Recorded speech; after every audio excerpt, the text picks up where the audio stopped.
বাংলাদেশে বসে আন্তর্জাতিক পর্নোগ্রাফি ব্যবসায় যুক্ত থাকার ঘটনা সত্যি অস্বাভাবিক ও ভয়ঙ্কর। সাম্প্রতিক খবর অনুযায়ী পুলিশি বিশেষ তদন্ত সংস্থা সিআইডি বান্দরবন থেকে একটি পর্ন তারকা যুগলকে গ্রেফতার করেছে, যারা আন্তর্জাতিক পর্নোগ্রাফি ওয়েবসাইটে নিয়মিত কন্টেন্ট তৈরি ও প্রচার করছিল। এই যুগল 2024 সালের মে মাস থেকে অনলাইনে সক্রিয় ছিলেন। মাত্র 1 বছরের মধ্যে তারা শতাধিক ভিডিও প্রকাশ করে বিপুল দর্শক ও অনুসারী অর্জন করেন। তাদের পরিচালিত ওয়েবসাইটটি বিশ্বের শীর্ষস্থানীয় পর্ন সাইটগুলোর মধ্যে অন্যতম।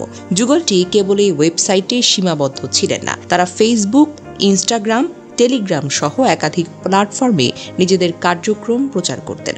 2024 সালের মে মাসে তাদের নামে একটি টেলিগ্রাম চালু করা হয়, যেখানে কয়েক হাজার সদস্য ছিলেন। সেখানে তারা নতুন নতুন ভিডিও লিঙ্ক শেয়ার করতেন এবং আয়ের স্ক্রিনশট প্রদর্শন করতেন, যা অন্যদেরও এই ইন্ডাস্ট্রিতে যুক্ত হওয়ার প্রলোভন দেখাতো। কিছু পোস্টে স্পষ্ট বার্তা দেওয়া হতো, নতুন ক্রিয়েটার যুক্ত করুন, অর্থ উপার্জনের সুযোগ পান, অর্থাৎ অন্যদেরও এই নেটওয়ার্কে টেনে আনার চেষ্টা করা হচ্ছিল। এদিকে দ্য ডিসেন্ট এর অনুসন্ধানে জানা গেছে, গত 8 জুন এক কিশোর তার ছবি পোস্ট করেন একটি টেলিগ্রাম গ্রুপে এবং লিখেছেন তিনি আগ্রহী। একই দিন তিনি নিজের নগ্ন ভিডিও আপলোড করেন ওই গ্রুপে। পরবর্তী দিন 9 জুন কিশোরটি আরও একটি ভিডিও শেয়ার করেন এবং লেখেন, আমি তোমাদের সঙ্গে কাজ করতে চাই। ভিডিওতে তিনি পর্ন তারকাকে ট্যাগ করেন। গ্রুপে একজন ব্যবহারকারী সাজ্জাদ লিখেছেন, আপনার যদি ছেলে মানুষের দরকার হয় আমাকে নিন, আমি কাজ করব। আরেকজন ব্যবহারকারী আরেক প্রশ্ন করেছেন, আমরা ভিডিও বানাতে চাই, কিন্তু কিভাবে করব? এসকে সোহেল জানতে চান, আমরাও কি তোমাদের মতো আয় করতে পারি? এবার জবাবে পর্ন তারকার স্বামী বললেন, ইয়েস। দ্য ডিসেন্ট তাদের কয়েকজনের সঙ্গে যোগাযোগের চেষ্টা করলে একজন ব্যক্তি নাম প্রকাশ না করার শর্তে মন্তব্য করেন, এত টাকা দেখে কেউ স্থির থাকতে পারে না। এসব মনোভাব থেকে বোঝা যায় বাংলাদেশি তরুণদের মধ্যে এই ইন্ডাস্ট্রিতে আগ্রহটা অনেক বেশি। কি ভয়ঙ্কর! ভাবা যায় কিভাবে নষ্ট হচ্ছে যুব সমাজ।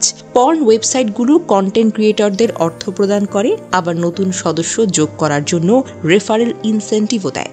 আমরা যদি নতুন ক্রিয়েটর যোগ করতে পারি, ওয়েবসাইট আমাদের ডলারে বোনাস দেয়। দ্য ডিসেন্টকে বলেন পর্ন তারকার স্বামী।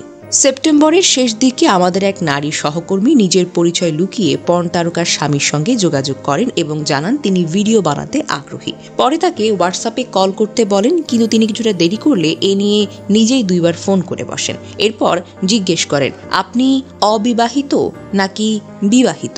নারী সাংবাদিক বলেন, আমি তো অবিবাহিত।